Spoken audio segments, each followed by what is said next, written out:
King Comics presents Big Baby, Volume 1, Issues 1 to 13, 204 pages of story and art.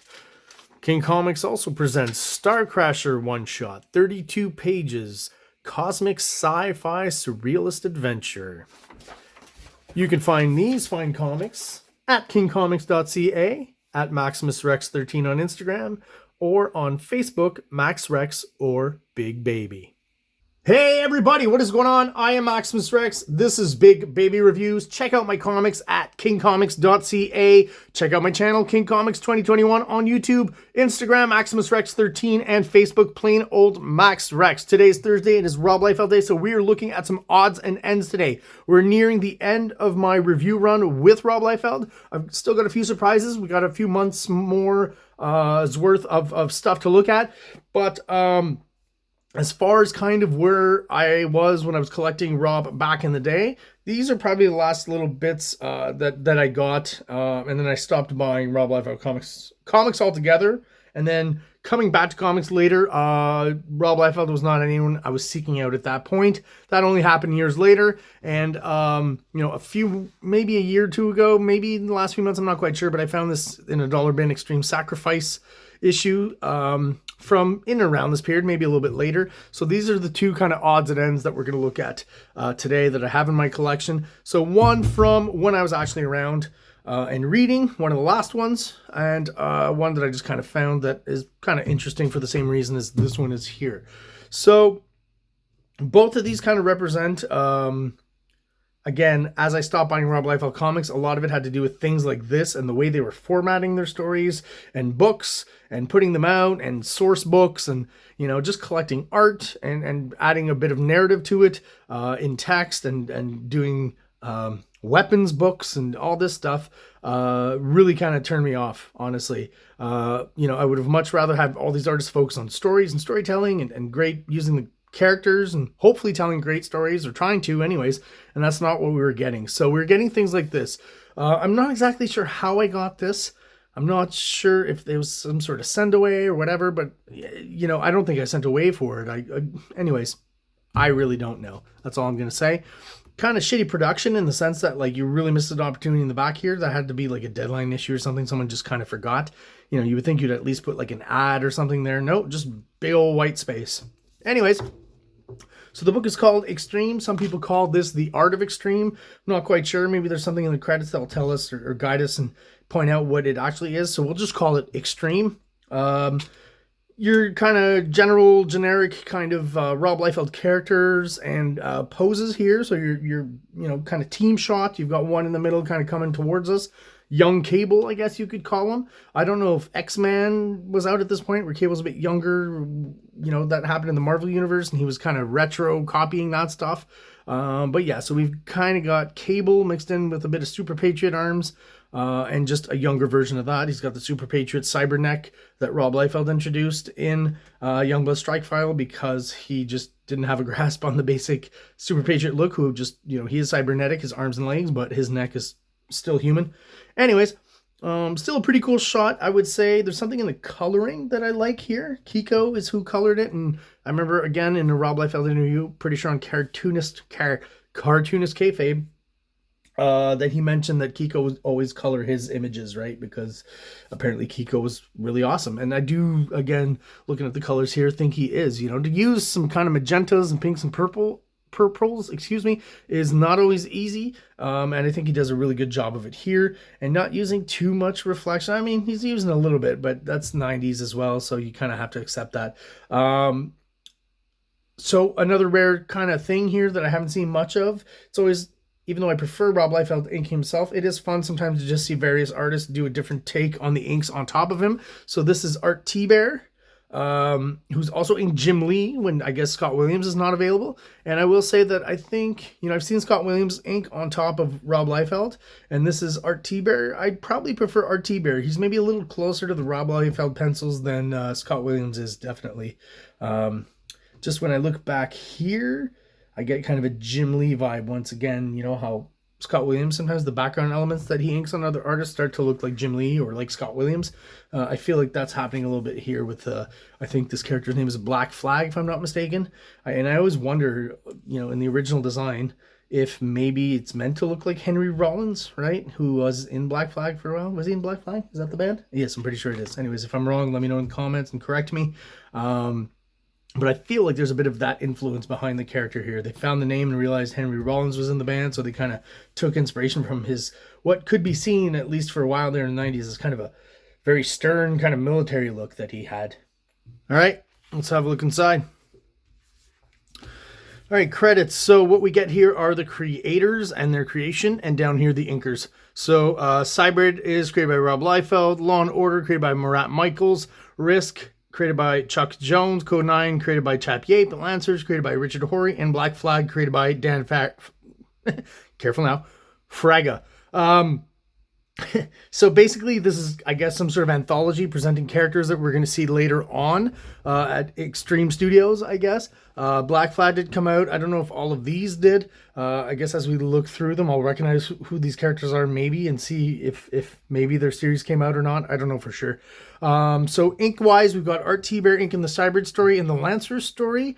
Lancers is by Richard Horry, so inking over Richard Horry. Danny Miki is inking Cybrid. Norm Ratmond is doing Risk and Code 9. Risk is Chuck Jones and Code 9 is Chap Yape. And Dan Panosian is doing Law and Order, which is by Murat Michaels, and Lancers by Richard Horry as well. So 2 inkers on there. So this clearly was something that was done pretty quickly and put together pretty quickly. So the first story, Cybrid, I'm going to try to see if I can see maybe a difference between. So basically we've got Art T-Bear and Danny Miki inking here. Once again, we're past kind of prime Liefeld for me. His, you know, what he's kind of settled into here is his image style is just not something I'm into as quite as much as when he was doing X-Force and the early Youngblood issues. It's gotten a little more extreme and kind of more codified to a certain extent into not just his style, but kind of the studio style. And there's just something about it that I don't really enjoy at this point, or not as much anyways. I feel like maybe he's taking a little bit of Jim Lee in here in the section here. I don't know. That kind of reminds me of a Hellshock kind of cross here. As you know, with Liefeld, there's a lot of that in his art, so I wouldn't put it past him with this issue here either. So is this Art T-Bear or Danny Miki? It's really hard to say. I think that in the pencils, just like on the finished inked art here, the ninjas just, you know, Rob Liefeld didn't afford them as much detail as he did in Hatching, as he did his main character here, Cybrid, who's, again, just kind of young Cable, or, you know, what was that other guy? Garrison Kane from X-Force, right? It's kind of similar. He's got the cybernetic arms. He's doing the Jim Lee Captain America pose here. Probably swiped a little bit. Yeah, it seems like this period too, there might be like a slight kind of Jim Lee vibe getting into Rob Liefeld's art. Maybe that's the sections, those are the sections that are inked by Art T-Bear, so maybe that's why it does that. Also here, a blatant ripoff of John Romita Jr. and how he was doing Garrison Kane, exactly that character in Cable, the Cable miniseries, right? John Romita Jr. was the two-part Cable miniseries. He drew that, and this is kind of how he would interpret the cybernetics, right? It's all square and stuff, like a John Romita Jr. composition usually is. So it kind of throws you off with the rest of the aesthetic, right? It's a little weird. So definitely a case here where Rob Liefeld's ripping that off. I mean, it's pretty blatant. So anytime I see that stuff, I point it out. Not to criticize the guy. I don't have a real problem with it. I find it kind of interesting, actually, to be able to pinpoint with some accuracy where he's getting these things. And I know for sure this is 100% that Cable miniseries. And that was, you know, an innovation that John Romita Jr. came up with, right? And Eric Larson does it too, where when Dave Johnson drew Super Patriot, he gave him more of a manga kind of feel with his cybernetic arms and stuff. And that's what Eric Larson ended up incorporating into his rendition of Super Patriot in the regular Savage Dragon series. So there's a bit of Eric Larson over here, a bit of John Romita Jr., a vertical double-page splash, obviously, Liefeld staple. And yeah, there's just something weird going on where some of these I wonder if even Liefeld drew underneath. This to me doesn't feel like a particularly Liefeld-esque basic structure there. It's kind of weird. There's almost like a in a strange way, like a 90s Steranko Jack Kirby kind of vibe to it. And I don't feel like the musculature in the arms here is how Liefeld usually draws arms, like at that angle. So maybe even getting help on these, I'm not quite sure. There's the Hellshock cross again. So the focus was mostly meant to be on Liefeld, obviously, because it's Thursday, Liefeld Day. So the other ones we'll go through just kind of quickly. And again, you know, what we're getting is Marat Michaels here. Another kind of Liefeld clone for sure. Right? No, I don't know if there was ever a series of these characters. I'm not aware of it if there was. Is this already another story? Yeah, definitely not the end. It's not very specific. So it just ends in like 4 pages. Then we get the next one. Okay, so now we've got Risk by Chuck Jones. Chuck Jones seems to at least have a slightly better handle on the art overall. You know, I think the compositions are clear. Some of these character designs here are kind of fun and interesting. Kind of a big kind of junk heap, Junkacon transformer kind of guy here with the BMW and stuff, made out of kind of old wreckage. It's pretty cool. But the other characters are definitely kind of just mainstream, generic 90s characters. And again, just a quick 4-page story. 4-page stories, I think, I don't know what it is. There's something about, maybe because the art is so generic and similar from one story to the other, that's why I get confused, and I almost think, like, you know, is this continuing on? No, this is another artist. This is Richard Horry, and this is Lancers. And again, just more kind of generic, extreme close-ups of faces, you know, villains with insane kind of helmets and capes, just like Strife is kind of like the prototype for that, I guess. Blame Liefeld for that one too. And yeah, just none of this, almost no backgrounds, right? If Rob Liefeld has stopped doing backgrounds, I mean, his acolytes all are doing even less. And this next one's by Chap Yape. There's something about the printing on this book too that feels a little sloppy, a little blurry. The black lines, like, just, it definitely feels rushed. Like they really had to put this out quick. You know, Chap Yape stuff is maybe a little bit more interesting. I know he evolves and moves away from kind of the extreme Liefeld style and does his own thing. And eventually, I think he's another of those guys who moved on to video games. It's much more lucrative than comic books. And this is, I found actually interesting because Dan Fraga, I do remember right off the bat, there was something a little more interesting about his art than just, you know, I'm another Liefeld clone, even though he was originally. But in the first few years at Image, his style kind of developed into his own, and he developed his own, still kind of Image and 90s, but different aesthetic than Liefeld's, I find. And there's a good example of that here, where it's a little more cartoony, and he has a little more control over kind of the anatomy and the body of the characters, the body language. I think this is a pretty kind of cool shot and well designed. And then the rest of it somehow falls apart. Like, I don't understand what happened. Is this swiped or something? Like the face here and the way he's drawn it and the style he's kind of laid down just totally goes out the window here and goes back into that, you know, kind of amateurish, Liefeldish, you know, West Coast kind of look. So I don't know exactly what happened.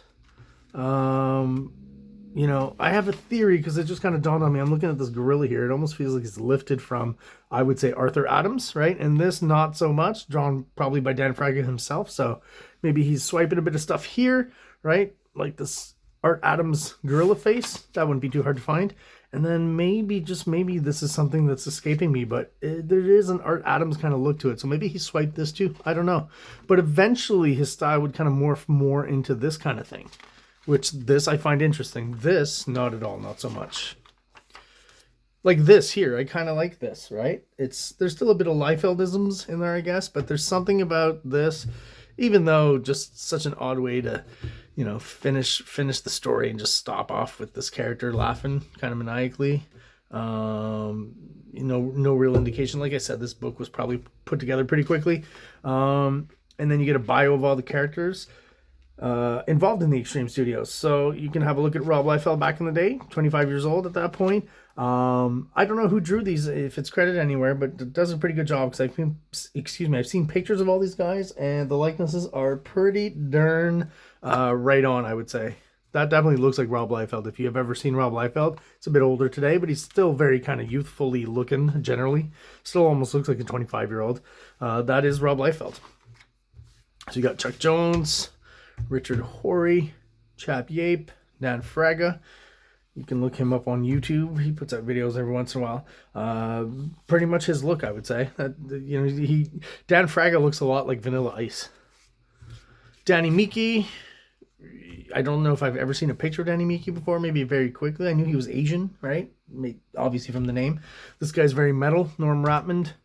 Dan Panosian, I mentioned before, is a great artist. Even today, his style has really changed and evolved. Amazing artist. Art T-Bear.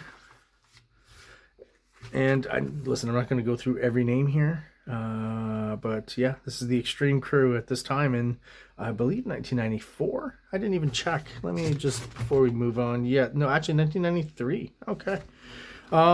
So if anyone has any answers as to where this book comes from, I don't exactly remember. Was it a send away? Could you get it in the comic shop?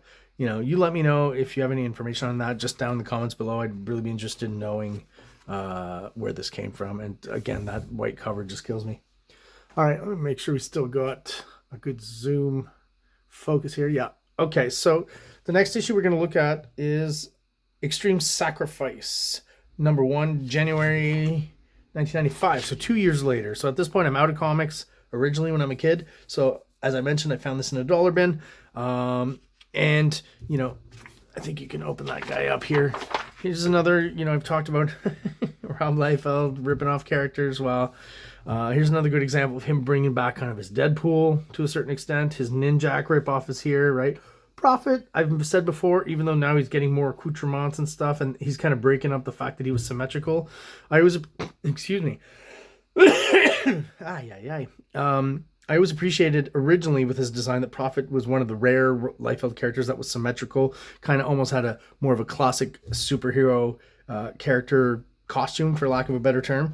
But yeah, Liefeld's just starting to, you know, go crazy with the belts, and more so than before, right? The pouches and the belts and all the gear. This is a pretty good example of him going really far overboard with the knives and the guns and stuff. I always thought that Troll was kind of basically, you know, him taking Wolverine and Puck and kind of combining them together. So that's where I feel the inspiration came from there. And Shaft, I think it's been brought up, but if you don't know, it was basically originally supposed to be Speedy, Green Arrow's sidekick, in an original Titans proposal, which Youngblood was originally. Yeah, so I don't completely hate this here. I do like the fact that it's him inking himself, which does give it a bit more kind of a grit and an energy that has been missing, I think, in his art. And some little kind of spots where I'm reminded of, for some reason, the knee pads, the way he's inking them and adding texture to them reminds me of X-Force and earlier Rob Liefeld there. So I kind of like that, but he's incorporated some stuff at this point from Stephen Platt and Dale Keown and stuff, and the extreme veins and whatever. So not that I'm against that. I kind of like when Liefeld integrated the veins. You know, it just made sense with his style of art. That, you know, the fact I hadn't really done it that much before was actually surprising. But yeah, the amount of gear on this page is just insane and incredible. One little thing though, I mean, Liefeld, you could have fixed this here, you know. I think almost all of the feet work if I look, and they're not the greatest drawn feet, but they're there. So, you know, to all the critics, Liefeld never draws feet. I guess technically he doesn't. He kind of draws stumps. Well, it depends from the angle. This one's not so bad. It's just there's no padding underneath the boot, right? No sole. And maybe if he had drawn it, that would have fixed the problem there. You know, give him some big army boots, and then he's closer to us and in front of Prophet. Obviously, right now, as it stands, it looks like he's basically stepping on Prophet's toes, which is just kind of weird. And just a weird detail that, you know, the art's great. I kind of like this, and it's a nice poster. Take out the lettering and stuff, put that up on my wall, but just that little foot detail kind of bothers me. The fact that you put all this effort in and not fix that. But hey, does it really affect the whole piece just because of that? Not really, actually. So I guess, you know, like a typical comic book collector, I'm being a little bit nitpicky. So I'm not very familiar with this period of Youngblood. So, I mean, I guess we'll go through real quick the rundown of where we're at, and that'll help put me in context, and you guys as well. So this is a prelude to Extreme Sacrifice. Story, Rob Liefeld. Script, Eric Stevenson. Pencilers, Rob Liefeld, Stephen Platt, Cedric Nakon, I don't know. Nosson, if it's French. Patrick Lee. Inkers, Danny Miki, Jonathan Sabal, Norm Rapmond. Colorist, Christian Lichtner. So these are familiar characters from the book we just looked at, right? So still on the Extreme crew 2 years later. You know what? I don't want to read this. I'll be honest. It's white. It's hard to read in certain instances. And I honestly don't think it's really that important. And we're going to spend a lot of time on that for no reason. So let's see if we can figure it out on our own. Again, still there for the art. Oh, and even though you read that, the story so far. All right, so you've got a really long-winded kind of recap of what's gone on up to this point. If I'm not mistaken, this is after Chapel has committed suicide to go to hell and try to take over hell, or at least gain some power from hell. I feel like that's where we're at here. So,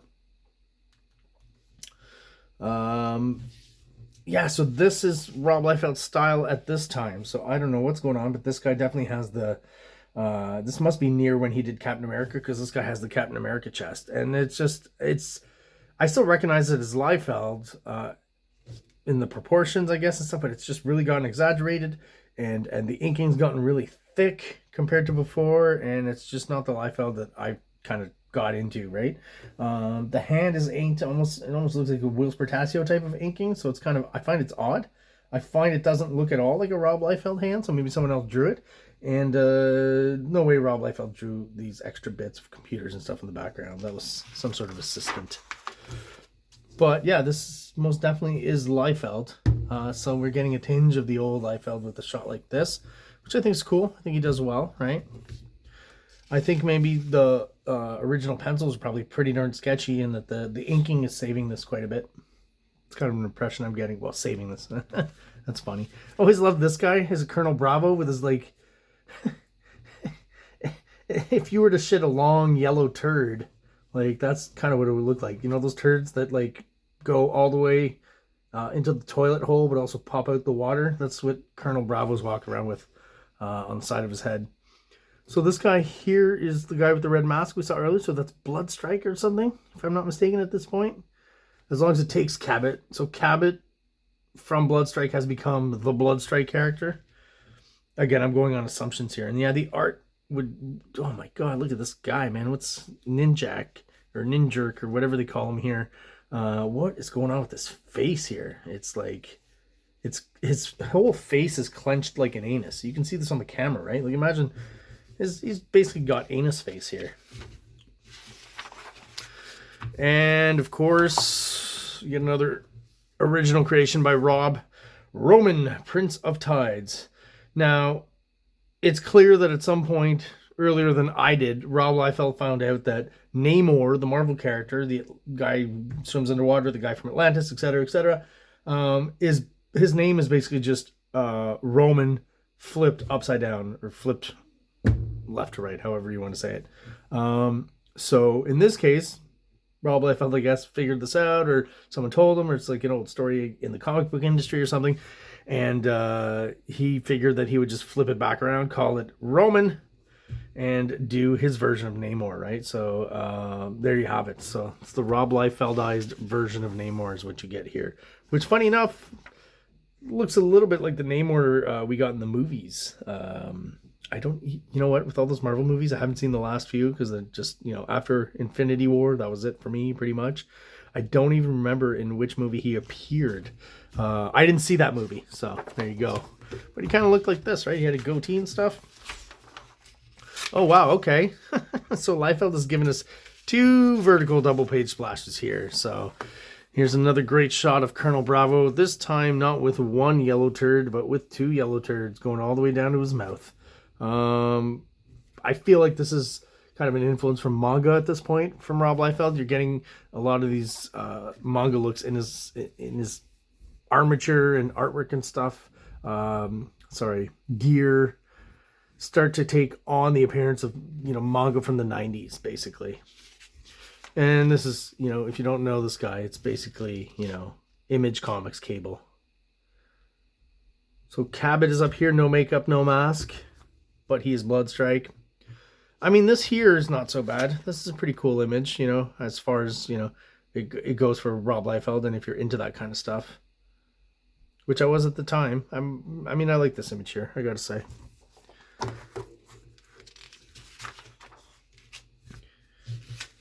So I may have mistaken. I still feel like this is Rob Liefeld art here. It's just, yeah, the inking going from one to the other just really changes the look of it. One's more angular and one's kind of just better. And this one here is not the one that's better. It's the one that's worse. So when did the other guy start drawing? Yeah, see, this is the kind of page where Rob Liefeld starts to run out of steam. He doesn't do any backgrounds and just lots of close-ups. Okay, well, I gotta say, I'm fairly surprised that Rob Liefeld draws so much of this book. Troll, of course, was never fun or interesting, so, you know, like I said, other than being a ripoff of Wolverine, kind of a mix of him and Puck, we can move on.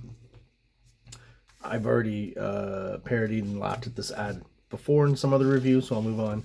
Ah, okay, we can clearly tell now this is where the art shifts over to the Extreme Studios second stringers. So I'll go a little faster here. It's always nice to get a good dose of Rob Liefeld's Extreme Studios crew. It's a pretty cool shot though here. I won't shit on it. I gotta assume that's Stephen Platt, right? And that's probably why it looks so cool. Yeah, and again, I don't think he inks his own stuff in this. He's got an inker on top. So I will say for Stephen Platt, maybe, you know, another inker makes his art not look quite as cool, but it maybe helps a little bit for clarity, I think. I feel like, you know, the hatching is not quite so manic, so we do get a bit more clarity. And, you know, his basic compositional skills are pretty good. You know, this to me here looks almost like something out of He-Man or something like Castle Grayskull, just on acid. Pretty cool. And is this where we're introduced to... yes, the mysterious silhouette here with the horns. That we will find out, of course, is should I kill the punch for you now? Let's wait for it with the comic, but I know who it is. Oh, he says it, Lord Chapel. Even though he's okay. So again, inconsistencies between the writing and the art. Here's a good example, right? You know, you do the silhouette here, fine. On the reveal, though, if he's going to say his name, you need to reveal him, right? So this is an odd choice. I'm wondering if maybe there's an issue inking here. There's too much detail and stuff. You know, the inker just said, "Let me just put him in silhouette and move on." Kind of feels, because this doesn't here feel like something Stephen Platt would regularly do in his art. Like more, this stuff down here looks very Stephen Platt, and all of a sudden this section doesn't. So and it does feel like a lot of this was drawn in white. So maybe someone tried some stuff and it just didn't work, blacked it all out, and then finished it off with white detail. That's my hypothesis for just this section here of the drawing. Crypt with the weird, the most oddly shaped muscles and leg muscles I've ever seen. You know, tiny ass, huge thighs and glutes and all. Like, just, that's not even... it's like some of the muscles been pulled off the bone here is what this looks like. Yeah, just Platt was definitely going like way overboard with the proportions and the anatomy and stuff. Just doing things that were completely impossible. Still something kind of interesting though. Again, the finish was there for a lot and really helped out, I guess. And here we're getting closer to, you know, when Stephen Platt inks himself at least. But all this stuff, dear God, just a lumpy mess. All right, so he's taking on the vertical double page spreads as well, and we get a cool shot of Chapel finally. Maybe the reveal should have been here of his name and like all that stuff, but there you go.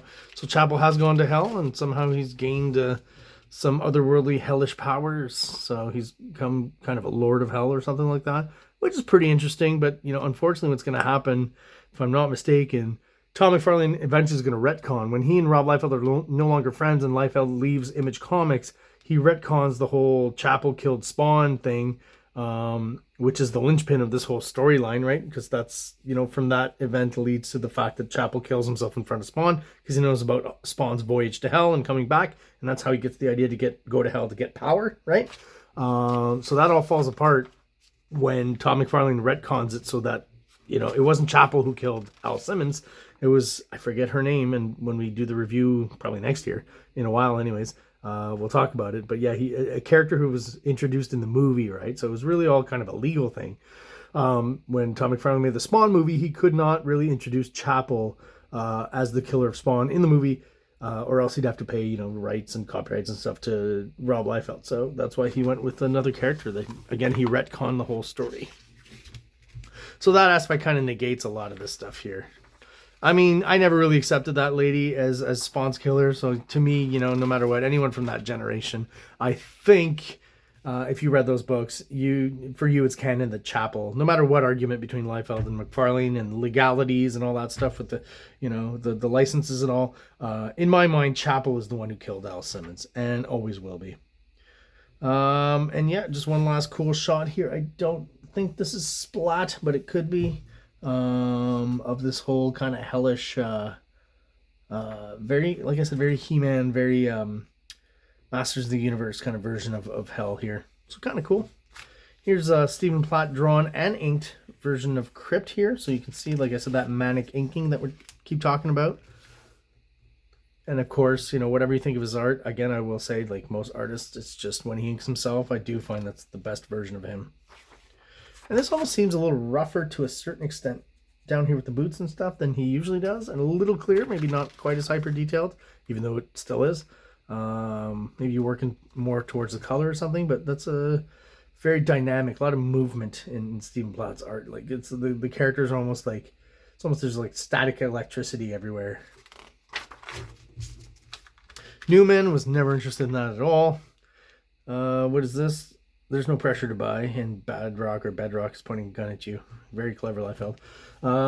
There's the turd-shaped communicators again. I gotta say though, I feel like this is Liefeld inking himself, right? See, it's fairly loose and done fairly quickly here. You can tell it's not even, some of the holding lines aren't even there. Yeah, so it's okay down here, Liefeld and nothing else. So yeah, those rare shots where he inks himself, like on the cover here. It's really something I kind of miss. I think one of the reasons why, again, the overall aesthetic is just not quite as clean and it's just a little grimier and grittier.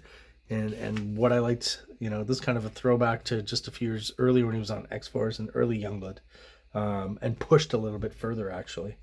Very cool. Also, whoever did the colors, I think, did a great job on this cover. Looks good. All right, guys. That is my review of Extreme Sacrifice by Rob Liefeld and others, as well as Extreme Zero by others, or The Art of Extreme as some have referred to it. So that does it for today's review, guys. Thank you so much for watching. If you're subscribed and you're still watching, thank you so much. I really appreciate your support and your loyalty. If you are watching but you're not subscribed, please do so below. It only takes a second for you and really helps the channel out, helps us grow, helps us get out there to other people who are into the same kind of things that we are, namely comic books. So to everyone out there, thank you so much and have an awesome day. King Comics presents Big Baby, Volume 1, Issues 1 to 13, 204 pages of story and art. King Comics also presents Star Crasher one-shot, 32 pages, cosmic sci-fi surrealist adventure. You can find these fine comics at KINGCOMICS.CA, at MaximusRex13 on Instagram, or on Facebook, MaxRex or Big Baby. Like!